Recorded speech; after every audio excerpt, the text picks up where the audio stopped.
മഴതോരും മുൻപേയുടെ വരാൻ പോകുന്ന കഥയിലേക്ക് എല്ലാവർക്കും സ്വാഗതം. ഒരുപാട് വർഷങ്ങൾക്ക് ശേഷമാണ് ജയന്തി സ്റ്റാൻലിയെയും സ്റ്റാൻലിയോടൊപ്പം ആഗ്രഹിച്ച് ജീവിച്ച കാര്യങ്ങളുമെല്ലാം ഓർത്തത്. അതിനുള്ള കാരണം രോഹിത്താണ്. രോഹിത് പലതും ഓർമ്മിപ്പിച്ചു. രോഹിത് എന്തുകൊണ്ടായിരിക്കും അങ്ങനെയൊക്കെ പറഞ്ഞത്? അമ്മ മുന്നേ പ്രസവിച്ചിട്ടുണ്ടോ? അമ്മ കളങ്കമില്ലാത്തവളാണോ? അങ്ങനെയൊക്കെ അവൻ ചോദിക്കണമെങ്കിൽ ഒന്നുമില്ലാതെ ചോദിക്കില്ലല്ലോ. എൻ്റെ പൂർവ്വകാല കഥകൾ എന്തെങ്കിലും അവൻ അറിഞ്ഞു കാണുമോ? ആരായിരിക്കും പറഞ്ഞിട്ടുണ്ടാവുക? ഒന്നും അറിഞ്ഞിട്ടില്ല എങ്കിൽ അവൻ ഇത്രയും ധൈര്യം വരില്ല ചോദിക്കുവാൻ വേണ്ടി. ബാലചന്ദ്രനോട് ആരേലും എന്തെങ്കിലും പറഞ്ഞുവോ? എൻ്റെ പഴയ കാര്യങ്ങളെല്ലാം ആകെ അറിയുന്നത് ശിവേട്ടനും അമ്മയ്ക്കും ഗംഗേട്ടനും മാത്രമാണ്. അവരെന്തായാലും ഒരിക്കലും ബാലചന്ദ്രനോട് ഇക്കാര്യം പറയില്ല. ബാലചന്ദ്രന് ബിസിനസ് ഇടപാടുമായി പുനലൂർ ആരെങ്കിലും ബന്ധമുണ്ടോ? അങ്ങനെയാകാനേ വഴിയുള്ളൂ. ബാലചന്ദ്രൻ്റെ സ്വഭാവത്തിലെ മാറ്റം ചിലപ്പോൾ അതായിരിക്കാം കാരണം. എന്നെക്കുറിച്ച് എന്തെങ്കിലും അറിഞ്ഞു കാണും. പുനലൂരുള്ള ആരെങ്കിലുമായി ബിസിനസ് ഇടപാട് നടത്തുമ്പോൾ ആരെങ്കിലും പറഞ്ഞു കാണും ഞാനും സ്റ്റാലിനും തമ്മിൽ മുൻപ് പ്രണയത്തിലായിരുന്നു എന്ന്. എന്തായാലും ഇക്കാര്യത്തെക്കുറിച്ച് രോഹിത്തിനോട് ചോദിക്കാതെ എനിക്കൊന്ന് ഉറങ്ങാൻ കഴിയില്ല. വൈജ രോഹിത്തിൻ്റെ മുറിയിലേക്ക് പോയി. അപ്പോഴേക്കും രോഹിത്ത് ഉറങ്ങിയിരുന്നു. ലൈറ്റൊക്കെ അണച്ചിരുന്നു. വൈജ ഡോറിൽ മുട്ടി വിളിച്ചു, രോഹിത്തേ. അല്പം കഴിഞ്ഞപ്പോൾ വാതിൽ തുറന്നു. അമ്മയോ? അമ്മയെന്താ ഇതുവരെ ഉറങ്ങിയില്ലേ? സമയം ഒരുപാടായല്ലോ. എനിക്ക് നിന്നോട് കുറച്ച് സംസാരിക്കണം. ഈ പാതിരാത്രിയിലോ? പാതിരാത്രി തന്നെ സംസാരിക്കണം. എങ്കിൽ ശരി, വാ എന്ന് പറഞ്ഞ് രോഹിത് വൈജിയെ റൂമിലേക്ക് കയറ്റി. അച്ഛനും നീയും കൂടെ കുളത്തൂപ്പുഴയ്ക്ക് പോയപ്പോൾ അച്ഛൻ നിന്നോട് എന്തെങ്കിലും പറഞ്ഞോ രോഹിത്തേ? ആ പറഞ്ഞു. എന്താ പറഞ്ഞേ? നല്ലപോലെ പഠിക്കണമെന്ന് പറഞ്ഞു, സഹോദരിമാരെ നോക്കണമെന്ന് പറഞ്ഞു, അച്ഛനില്ലാതായാലും കുടുംബം നന്നായിട്ട് മുന്നോട്ട് കൊണ്ടുപോകണമെന്ന് പറഞ്ഞു. അച്ഛനില്ലാതായാലോ? നിൻ്റെ അച്ഛൻ എങ്ങോട്ട് പോന്നു? എവിടെ പോകുന്നു എന്ന് പറഞ്ഞില്ല. പക്ഷേ അച്ഛൻ ഇവിടെ ഇല്ലെങ്കിലും ഈ കുടുംബം നല്ലോണം നോക്കണമെന്ന് പറഞ്ഞു. ആ, അവളുടെ അടുത്ത് പോവുമായിരിക്കും. ഇത്രയും നാൾ അവളിവിടെ ഉള്ളത് കൊണ്ട് നല്ല സൗകര്യമായിരുന്നല്ലോ. ഇപ്പോൾ പോയത് കൊണ്ട് സൗകര്യം കുറഞ്ഞു. അതുകൊണ്ടായിരിക്കും പോകാൻ തീരുമാനിച്ചിട്ടുണ്ടാവുക. തൊലിവെളുപ്പുള്ള ഒരുത്തി വീട്ടുവേലക്കാരി വന്നപ്പോൾ നിന്റെ അച്ഛന് എന്നെ വേണ്ടാതായി. അമ്മയെ വേണ്ടാതാക്കിയത് അച്ഛനല്ല, അമ്മ തന്നെയാണ്. അമ്മ ഇന്നേ വരെ അച്ഛനെ അനുസരിച്ചിട്ടുണ്ടോ? ഞാൻ എന്തിഷ്ടപ്പെടാൻ നിന്റെ അച്ഛനോട് കാട്ടിയത്? അമ്മക്ക് ഇഷ്ടമില്ലാത്ത എന്ത് കാര്യം അച്ഛൻ പറഞ്ഞാലും അമ്മ അപ്പം മുഖം കറുപ്പിക്കുമായിരുന്നു. അതിൻ്റെ പേര് മുള്ളും മുനയും വെച്ച് എന്തൊക്കെ പറഞ്ഞ് അച്ഛനെ ബുദ്ധിമുട്ടിക്കുമായിരുന്നു. അതുപോലെ തന്നെ അമ്മയ്ക്ക് ഇഷ്ടമുള്ള എന്തെങ്കിലും ഒരു കാര്യം അംഗീകരിച്ചില്ലെങ്കിലും അമ്മയ്ക്ക് ഇതേ മനോഭാവം തന്നെയായിരുന്നു. എൻ്റെ സ്വഭാവം അങ്ങനെയാണ്. എനിക്കിഷ്ടമില്ലാത്തത് കണ്ടാൽ ഞാൻ തുറന്നു പറയും. അതിപ്പോൾ അച്ഛനായാലും അമ്മയായാലും ആങ്ങളമാരായാലും ഭർത്താവായാലും എനിക്കൊരുപോലെയാണ്. എനിക്കാരും സൂചിപ്പിച്ച് സംസാരിക്കുന്നത് ഇഷ്ടമല്ല. എൻ്റെ മനസ്സിലുള്ളത് തന്നെ പുറത്തും കാണും. എങ്കിലേ അച്ഛനും അത് തന്നെ ചെയ്യുന്നത്. അച്ഛൻ്റെ മനസ്സിലുള്ളത് തന്നെയാണ് പുറത്ത് കാണുന്നത്. അച്ഛനും അമ്മയെ ഇപ്പോൾ ഒട്ടും ഇഷ്ടമല്ല. കഴിഞ്ഞ 22 വർഷമായി ഞങ്ങൾ ഒരുമിച്ച് ജീവിക്കുന്നു. ഇതേവരെ ബാലചന്ദ്രന് എന്നെ ഇഷ്ടമില്ലാതായിട്ടില്ല. ഇപ്പോൾ 6 മാസമായിട്ടാണ് ബാലചന്ദ്രന് ഈ മാറ്റം സംഭവിച്ചത്. എന്തുകൊണ്ടാണ്? സുന്ദരിയായ ഒരു അടുക്കളക്കാരി വന്നതുകൊണ്ട്. അതല്ല അമ്മേ സത്യം. അമ്മേൻ്റെ ദുഷ്ട ചിന്താഗതി ഒന്ന് മാറ്റി വയ്ക്കോ? അമ്മയെ ഇത്രയും കാലം അച്ഛൻ സഹിക്കുകയായിരുന്നു. അമ്മയുടെ മുൻകോപവും അമ്മയുടെ തന്നിഷ്ടങ്ങളും അമ്മ അച്ഛനോട് കാട്ടിയ അവഗണനയും എല്ലാം അച്ഛൻ സഹിച്ചു. എനിക്ക് ഓർമ്മ വെച്ചതിൽ പിന്നെ അമ്മ അച്ഛനോട് ഒരല്പമെങ്കിലും ബഹുമാനത്തോടെ പെരുമാറുന്നത് ഞാൻ കണ്ടിട്ടില്ല. അച്ഛൻ പറയുന്ന അഭിപ്രായങ്ങൾക്കെല്ലാം അമ്മയ്ക്ക് എതിരഭിപ്രായമല്ലേ ഉണ്ടായിരുന്നുള്ളൂ. അമ്മയുടെ ഇഷ്ടങ്ങൾ അച്ഛൻ്റെ മേൽ എപ്പോഴും അടിച്ചേൽപ്പിക്കുകയായിരുന്നു. അച്ഛൻ്റെ ഇഷ്ടങ്ങൾ എന്താണെന്ന് അമ്മ ഒരിക്കൽ പോലും ചിന്തിച്ചിട്ടില്ല. അങ്ങനെ അച്ഛനെ സഹിച്ച് മടുത്തു. ആ മടുപ്പൊടുവിൽ വെറുപ്പായി മാറി. അങ്ങനെയാണ് അമ്മയോട് സ്നേഹമില്ലാതായത്. ഇപ്പോൾ അമ്മയെ വേണ്ടതായി. നിന്റെ അച്ഛനൊക്കെ എന്തുമാത്രം തോന്നിയാസങ്ങളാടാ കാട്ടിക്കൂട്ടുന്നത്. എന്നിട്ട് നീ അച്ഛൻ്റെ ഭാഗത്താണല്ലോ നിൽക്കുന്നത്. ഒരു പ്രാവശ്യം നിന്റെ അച്ഛൻ പറഞ്ഞു അലീന നിന്റെ അച്ഛൻ്റെ മകളാണെന്ന്. പിന്നീട് അല്ലെന്ന് പറഞ്ഞു. ഇങ്ങനെ മാറിയും തിരിഞ്ഞ് നിങ്ങളെ ചതിച്ചോട് നിൽക്കുകയല്ലേ നിങ്ങളുടെ അച്ഛൻ. എന്നിട്ട് നീ നിന്റെ അച്ഛനെ സപ്പോർട്ട് ചെയ്യുന്നുണ്ടല്ലോ. എനിക്കൊക്കെ ഇത് തന്നെ വേണം. നിനക്കൊക്കെ വേണ്ടി ഞാൻ എന്തുമാത്രം കഷ്ടപ്പെട്ടിട്ടുണ്ടെന്ന് നിനക്ക് അറിയാമോടാ നന്ദി കേട്ടവനെ. അച്ഛൻ മാറിയും തിരിഞ്ഞും കളവ് പറയുന്നുണ്ടെങ്കിൽ അതിൻ്റെതായ ന്യായങ്ങളുണ്ട്. അമ്മയാണ് ഓരോ കാരണങ്ങൾ ഉണ്ടാക്കുന്നതും ഓരോ കാലഘട്ടത്തിന് തുടക്കമിടുന്നതും. ഞാനാണോടാ ഓരോന്നും വരുത്തി വയ്ക്കുന്നത്.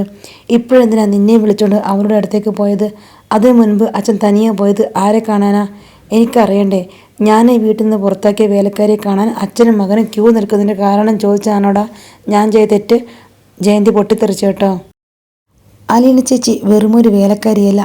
ഞാനിപ്പോൾ അമ്മയുടെ മുൻപിൽ ഇങ്ങനെ നിൽക്കുന്നുണ്ടെങ്കിൽ അതിന് കാരണം ചേച്ചിയാണ്. ഇല്ലെങ്കിൽ ഞാൻ ഇപ്പോഴും ജയിലിൽ കിടന്നേനെ.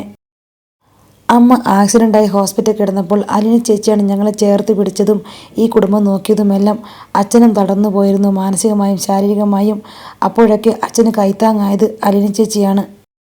സ്വന്തം ജീവൻ പണയം വെച്ചാണ് ചേച്ചിയെ ജയിലിൽ നിന്നും രക്ഷിച്ചത്. ഈ കുടുംബത്തിന് വേണ്ടി ചേച്ചിയായിട്ടുള്ള ത്യാഗത്തിന് അളവില്ല. അത് മനസ്സിലാക്കിയതുകൊണ്ടാണ് ഞാനും ബബിതയും കൃഷ്ണയും എല്ലാം ചേച്ചിയെ ഒരുപാട് സ്നേഹിക്കുന്നത്. അമ്മ വിചാരിക്കുന്നത് പോലെ അച്ഛനും ചേച്ചിയും തമ്മിൽ ഒരരുതാത്ത ബന്ധവുമില്ല.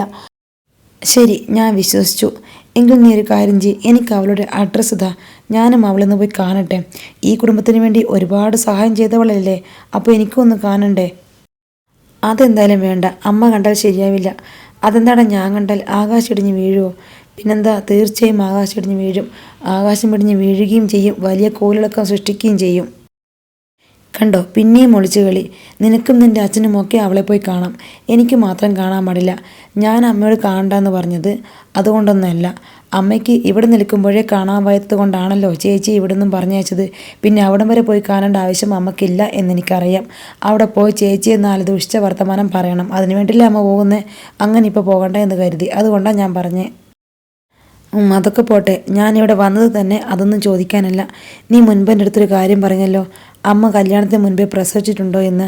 നീ അങ്ങനെ ചോദിക്കാനുള്ള കാരണം എന്താണ്? നിനക്കെന്താ, എന്നെ അങ്ങനെ ഒരു സംശയമുണ്ടോ? ഓഹോ, ഇത് ചോദിക്കാനാണ് അമ്മ പാതിരാത്രിക്ക് വന്നേ?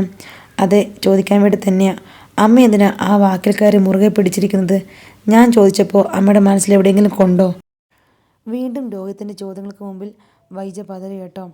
ഓക്കെ ശരി, ഞാനത് വിട്ടു. വേറൊന്നുകൂടി നീ ചോദിച്ചല്ലോ, അമ്മ സത്യസന്ധയാണോ കളങ്കമില്ലാത്തവളാണോ എന്നൊക്കെ. ഒരു തെറ്റും ചെയ്തിട്ടില്ലെങ്കിൽ നെഞ്ചിൽ കൈവച്ച് പറയാമോ എന്നൊക്കെ ചോദിച്ചില്ലേ? അതെന്തുകൊണ്ടാണ് അങ്ങനെ ചോദിച്ചത്? അമ്മ അത്ര സത്യസന്ധയും നിഷ്കളങ്കയുമൊന്നുമല്ലെന്ന് അറിയാവുന്നത് കൊണ്ട്. അത്രയേ ഉള്ളൂ. അല്ലാതെ അച്ഛൻ നിന്നോട് എന്തെങ്കിലും പറഞ്ഞിട്ടുണ്ടോ എന്നെപ്പറ്റി? അച്ഛൻ എന്ത് പറയാൻ അമ്മയെപ്പറ്റി? എന്താ, അച്ഛനും അമ്മയ്ക്കും മാത്രം അറിയാവുന്ന എന്തെങ്കിലും രഹസ്യമുണ്ടോ? അച്ഛൻ്റെ മനസ്സിൽ എന്തെങ്കിലും രഹസ്യമുണ്ടോ എന്ന് എനിക്കറിയില്ല. പുറമേ കാണിക്കുന്നതായിരിക്കില്ലല്ലോ അകത്ത്. അത് ശരിയാ, ഓരോരുത്തരുടെ മനസ്സിനകത്തേക്ക് കയറി നോക്കിയാൽ നമ്മൾ ഞെട്ടിപ്പോകുമായിരിക്കും. അമ്മയുടെ മനസ്സിലുണ്ടോ അങ്ങനെ എന്തെങ്കിലും? ദേ രോഹിത്തെ, ഞാൻ വല്ലതും പറയും കേട്ടോ. നീ കുറച്ചു നേരമായി എന്നെ കുത്തിക്കൊണ്ട് സംസാരിക്കുന്നു. ഞാൻ അമ്മയെ കുത്താൻ അമ്മയുടെ അടുത്ത് വന്നില്ലല്ലോ. അമ്മയല്ലേ ഉറങ്ങിക്കിടന്ന് എന്നെ എഴുന്നേൽപ്പിച്ച് പലതും ചോദിച്ച് മുഷിപ്പിച്ചത്. വൈജയ്ക്ക് രോഹിത്തിന് മുൻപിൽ പിടിച്ചു നിൽക്കാൻ കഴിഞ്ഞില്ല. ഒടുവിൽ കിടന്നോളൂ എന്ന് പറഞ്ഞ് വൈജ റൂമിൽ നിന്നും ഇറങ്ങിപ്പോയി. തൻ്റെ റൂമിൽ പോയി കതകടച്ച് വൈജ കട്ടിലേക്ക് തളർന്നിരുന്നു. എനിക്ക് എന്തൊക്കെയാണ് സംഭവിക്കുന്നത്? ദുർബലമായിരുന്ന എൻ്റെ മനസ്സ് വല്ലാതെ പതറുന്നു.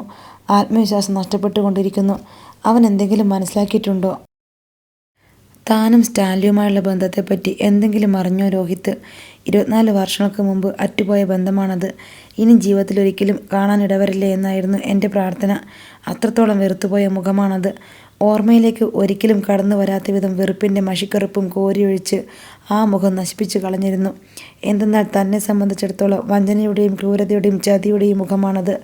സ്റ്റാൻലിയുടെ തിരിച്ചുവരവ് പ്രതീക്ഷിച്ച് ആഗ്രയിലെ സഞ്ജയ് പ്ലേസിലുള്ള വാടക വീട്ടിൽ കാത്തു കിടന്ന നാളുകൾ വൈജയന്തി ഓർത്തു. 10 ദിവസത്തിനുള്ളിൽ തിരിച്ചു വരാമെന്ന് പറഞ്ഞിട്ടാണ് സ്റ്റാൻലി അന്ന് എൻ്റെ അടുത്തു നിന്നും പോയത്. പിന്നീട് 11-ാം ദിവസം വാടക വീടിൻ്റെ വാതിലിൽ മുട്ടിവിളിച്ചത് സ്റ്റാൻലി ആയിരുന്നില്ല. ഇന്നും അതേപ്പറ്റി ഓർക്കുമ്പോൾ ഉള്ളം നടുങ്ങുന്നുണ്ട്. ഗംഗേട്ടനും ശിവേട്ടനും തന്നെ തുറിച്ചു നോക്കി നിൽക്കുന്നു.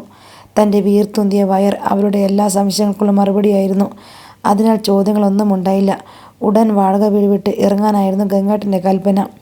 സ്റ്റാൻലി തിരിച്ചു വരാതെ താൻ ഒരു ഇഞ്ച് പോലും നീങ്ങില്ലെന്ന് വാശി പിടിച്ചു. കൊന്നാലും കൂടെ വരില്ല. ഒരു ജീവിതമുണ്ടെങ്കിൽ അത് സ്റ്റാൻലിയോടൊപ്പമേ ഉള്ളൂ, അല്ലെങ്കിൽ ആത്മഹത്യ ചെയ്യും. തൻ്റെ സമ്മതമില്ലാതെ തന്നെ കൊണ്ടുപോവുക അസാധ്യമാണെന്ന് ഗംഗേട്ടനും ശിവേട്ടനും മനസ്സിലായി. പക്ഷേ സ്റ്റാൻലി എവിടെ? ഒരടയാളവുമില്ല, ഫോൺ കോളില്ല. 3 ദിവസം കൂടി കാത്തു.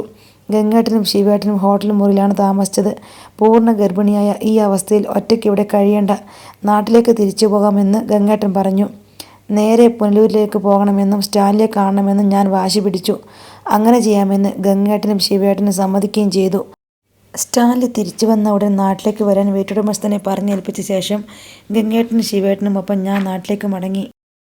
പൂർണ്ണ ഗർഭിണിയായ എന്നെ നാട്ടിലേക്ക് കൊണ്ടുപോകാൻ നാണക്കേടായതുകൊണ്ട് ശിവേട്ടനും ഗംഗേട്ടനും തിരുവനന്തപുരത്തുള്ള രാവുണ്ണിയമ്മാവൻ്റെ വീട്ടിലേക്കാണ് കൊണ്ടുപോയത്.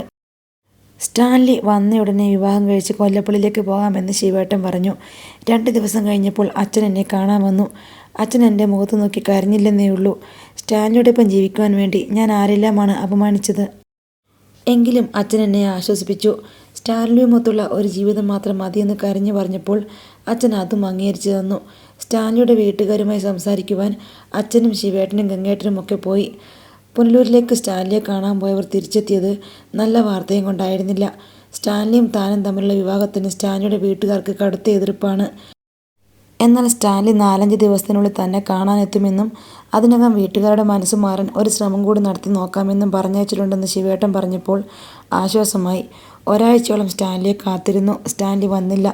ഇതിനിടയിൽ ഗംഗാട്ടൻ ഡൽഹിയിലേക്ക് തിരിച്ചുപോയി. രാവുണ്ണി അമ്മാവനും അച്ഛനും കൂടി വീണ്ടും പുനലൂർക്ക് പോയി. ഞെട്ടിക്കുന്ന വിവരവുമായിട്ടാണ് അവർ മടങ്ങി വന്നത്. ഇടവക പള്ളിയിൽ വെച്ച് സ്റ്റാൻലിയും മറ്റൊരു പെൺകുട്ടിയും തമ്മിലുള്ള വിവാഹ നിശ്ചയം കഴിഞ്ഞിരിക്കുന്നു. പക്ഷെ ഞാനത് വിശ്വസിച്ചില്ല. സ്റ്റാൻലി നേരിട്ട് കാണണം, സംസാരിക്കണം എന്നത് മാത്രമായിരുന്നു എൻ്റെ ചിന്ത. അന്ന് രാത്രി പ്രസവവേദന വന്നു. ശിവേട്ടനും അച്ഛനും ഹോസ്പിറ്റലിൽ എത്തിച്ചു. അബോധാവസ്ഥയിൽ എത്ര ദിവസം ഹോസ്പിറ്റലിൽ കിടന്നുവെന്ന് അറിയില്ല.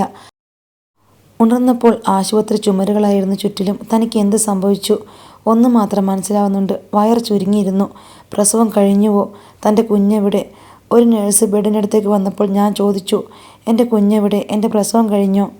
നേഴ്സ് സഹതാപത്തോടെ പറഞ്ഞു, ഒരാളുടെ ജീവൻ രക്ഷിക്കാൻ മാത്രമേ നിവൃത്തിയുണ്ടായിരുന്നുള്ളൂ. അപ്പോൾ ഞാൻ ജീവിച്ചിരിപ്പുണ്ട്. എൻ്റെ കുഞ്ഞ്? അതിനർത്ഥം എൻ്റെ കുഞ്ഞ് ജീവനോടില്ല എന്നാണോ? അപ്പോൾ ഡോക്ടർ പറഞ്ഞു, ഞങ്ങൾ കഴിയുമ്പോൾ എല്ലാം പരിശ്രമിച്ചു, പക്ഷേ കുഞ്ഞിനെ രക്ഷിക്കാനായില്ല. ഒഴിഞ്ഞ വയറിൽ കൈവച്ച് അന്ന് ഞാൻ അലറിക്കരഞ്ഞു. ശിവേട്ടൻ വന്നിരുന്ന് എന്നെ ഒരുപാട് ആശ്വസിപ്പിച്ചു. ഇതായിരുന്നു വിധി. അങ്ങനെ സമാധാനിക്കുകയല്ലാതെ എന്ത് ചെയ്യും നമ്മൾ? ഞങ്ങൾക്കെല്ലാം നിന്റെ ജീവനായിരുന്നു വലുത്. അത് തിരിച്ചു കിട്ടിയല്ലോ. എവിടെ എൻ്റെ കുഞ്ഞ്? സ്റ്റാൻലി ചോദിക്കുമ്പോൾ ഞാൻ എന്ത് ഉത്തരം പറയും? ഒരു കുരുന്ന് ജീവനും ഉദരത്തിൽ വഹിച്ച് നിറവയറോടെ വന്ന ഞാൻ വെറും കൈയോടെ മടങ്ങേണ്ടി വരുമല്ലോ. സ്റ്റാൻലി ആഗ്രഹിച്ചത് ഒരു പെൺകുഞ്ഞിനെയായിരുന്നു. എൻ്റെ കുഞ്ഞ് പെണ്ണായിരുന്നു ആണായിരുന്നു ശിവേട്ട? പെൺകുഞ്ഞാണെന്ന് ശിവേട്ടനെ സമ്മതിച്ചു. എനിക്കെൻ്റെ കുഞ്ഞിനെ നഷ്ടപ്പെട്ടു. എനിക്കെൻ്റെ സ്റ്റാൻലിയെങ്കിലും കാണണമെന്ന് പറഞ്ഞ് ഞാൻ പൊട്ടിക്കരഞ്ഞപ്പോൾ അച്ഛനും രാവുണ്ണി അമ്മാവനും ചേർന്ന് പുനലൂർക്ക് പോയി. തിരിച്ചു വന്നത് ഹൃദയം തകർക്കുന്ന വാർത്തയുമായിട്ടായിരുന്നു. സ്റ്റാൻലിയുടെ വിവാഹം കഴിഞ്ഞു.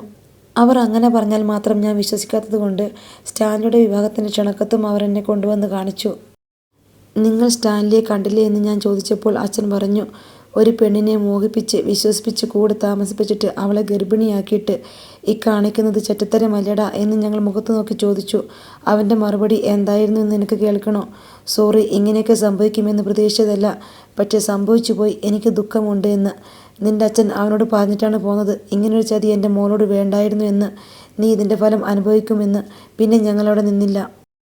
അകാലത്തിൽ പെയ്ത പേമാരിൽ നനഞ്ഞു വിറച്ച്, കൊടുങ്കാറ്റിൽ ഉലഞ്ഞ്, ഇടിമിന്നലിൽ കരിഞ്ഞ് അങ്ങനെ കിടന്നുപോയി ദിവസങ്ങളോളം. പിന്നീട് 1 മാസത്തോളം രാവുണ്ണി അമ്മാവൻ്റെ വീട്ടിൽ താമസിച്ച ശേഷം ഗംഗാട്ടൻ വന്ന് ഡൽഹിയിലേക്ക് കൂട്ടിക്കൊണ്ടുപോയി. ഗംഗാട്ടൻ്റെ ഒരു ക്വാർട്ടർ 4 ചുവരുകൾക്കുള്ളിൽ 1 വർഷം കഴിഞ്ഞു. ആശകളില്ല, നിരാശയില്ല, പ്രതീക്ഷയില്ല, ദുഃഖങ്ങളുമില്ല. ശൂന്യമായിപ്പോയ മനസ്സ് ഒരു മരപ്പാവ. ആരുടെ നിർദ്ദേശമനുസരിച്ച് ചലിക്കുന്നു, ഭക്ഷിക്കുന്നു, ഉറങ്ങുന്നു. തന്നെ ജീവിതത്തിലേക്ക് തിരികെ കൊണ്ടുവരാൻ ഗംഗാട്ടനും മാലതി ചേച്ചിയും കിണഞ്ഞു ശ്രമിക്കുന്നുണ്ടായിരുന്നു. 1 വർഷത്തിന് ശേഷം വീണ്ടും ഞാൻ കൊല്ലപ്പള്ളിയിലേക്ക് തിരിച്ചു വന്നു. കൊല്ലപ്പള്ളിയിൽ തിരിച്ചെത്തി എനിക്ക് അച്ഛനൊരു ജോലി വാങ്ങിത്തന്നു. ആ ജോലി എനിക്ക് വലിയ ആശ്വാസമായിരുന്നു. ഇനി ഇങ്ങനെ മതി എൻ്റെ ജീവിതം. ശേഷിച്ച കാലം ഒരു ജോലിയുമായി ജീവിച്ചു കൊള്ളാം. കല്യാണമോ ജീവിതമോ ഒന്നും തന്നെ വേണ്ട എന്ന് ഞാൻ മനസ്സിൽ ഉറപ്പിച്ചു. വിവാഹാലോചനകൾ പലതും വന്നിട്ടും ഞാൻ ഒന്നും തന്നെ സമ്മതിച്ചില്ല. അങ്ങനെ ഇരിക്കുമ്പോഴാണ് ബാലചന്ദ്രൻ്റെ വിവാഹാലോചന വന്നത്. ആളിനെ പണ്ട് മുതലേ അറിയാം. അച്ഛൻ്റെ ആശ്രിതൻ്റെ മകനായിരുന്നു. പണ്ടൊരിക്കൽ തനിക്ക് പ്രേമലേഖൻ തന്നിട്ടുണ്ട്.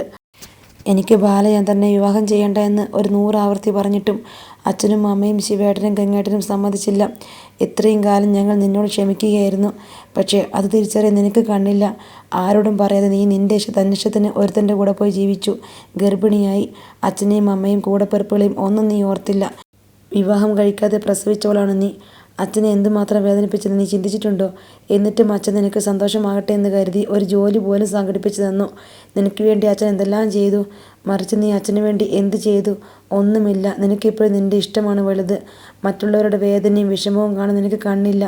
അച്ഛനോടും അമ്മയോടും കൂടപ്പിറപ്പുകളോടും കുടുംബത്തോടും ഒരല്പമെങ്കിലും കൂറും നന്ദി സ്നേഹവും ഉണ്ടെങ്കിൽ നീ വിവാഹത്തിന് സമ്മതിക്കണം. ബാലചന്ദ്രനെ നമുക്കെല്ലാം അറിയാം. അവനെ വിവാഹം കഴിക്കണം. അങ്ങനെ എല്ലാവരുടെയും സമ്മർദ്ദം മൂലം വൈജയന്തി ബാലചന്ദ്രനെ വിവാഹം കഴിക്കാൻ സമ്മതം മൂളി. വിവാഹത്തിന് കതിർമണ്ഡപത്തിലേക്ക് കയറുമ്പോൾ അറബുശാലയിലേക്ക് കയറുന്നത് പോലെയാണ് തോന്നിയത്. ആദ്യ രാത്രിയിൽ ബാലചന്ദ്രൻ റൂമിലേക്ക് കടന്നു വന്നപ്പോൾ ബാലചന്ദ്രനോട് അമർഷവും പുച്ഛവുമാണ് തോന്നിയത്.